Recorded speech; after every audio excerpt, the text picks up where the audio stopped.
Your view of the world really depends upon how much you respect yourself. How much love do you have for yourself?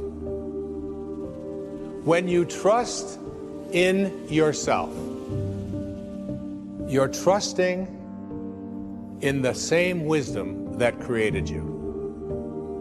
When you fail to trust in yourself, when you fail to love yourself, you are denying your own divinity and therefore attracting the exact opposite of what this source is. This is a source of love. It is a source of great respect. It doesn't create anything that it doesn't have a loving feeling toward. If you don't have that feeling of love toward yourself, you can't extend it outward, for who can give away what they don't have for themselves? Who can do that? I've often used the metaphor of an orange. If you squeeze an orange, you get out of it orange juice. Why? It's an orange. That's what's inside. And when you squeeze you, someone puts pressure on you, says something about you that you don't like, and out of you comes anger and hatred and bitterness and tension and fear and anxiety and depression and worry and stress. It's not because of who did the squeezing. It's not because of the instrument they used or the timing. It has nothing to do with that. It has to do with what's inside. If you don't have love for yourself, you're not trusting in the wisdom that created you. And the idea of being able to respect yourself at all times, how do you go about doing this? You spend your life in a state of cooperation rather than competition. You see yourself as someone who is love in action. That's what you have to be, love in action. You suggest to yourself and you say these words to yourself: I am whole, I am perfect as I was created. I am whole and I am perfect as I was created. And I came from a source that not only determined the shape of my eye and the shape of my body and the color of my skin and my height, but I came from a source that had a great idea about who I should be as well. And you sense that. And that cannot be fulfilled, it cannot be actualized, it cannot be created if you are not in a state of love. Most of you guys don't actually know your self-worth. You don't know your self-value. The day that you allow the opinions of the outside world to dictate the way you feel about yourself, it is the beginning of the end of you living a blessed and self-loving, secure life. That it is not the car that I drive or any of the jewelry that I own or the size of my house that defines my self-worth. Love yourself, believe in yourself, independent of the validation of the world.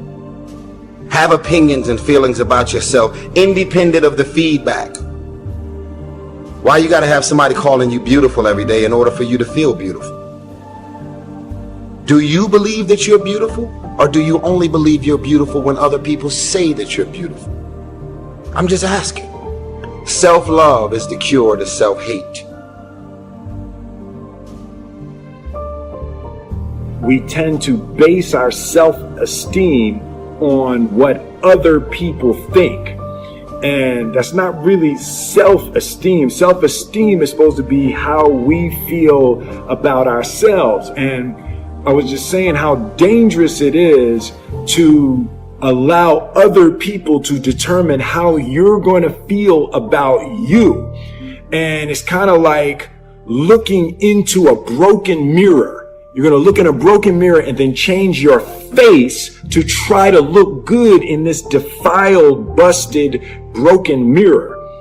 And it just, other people's opinions is a really shitty way to determine how we feel about ourselves.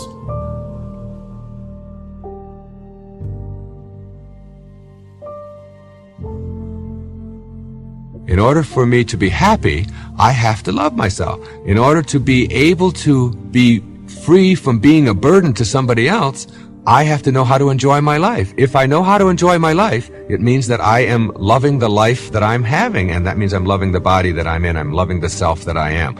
And therefore, you will not be a burden to anybody else. The person who loves themselves is never a burden to anyone else unless it's conceit. And conceit is just another form of trying to get other people to pay more attention to you.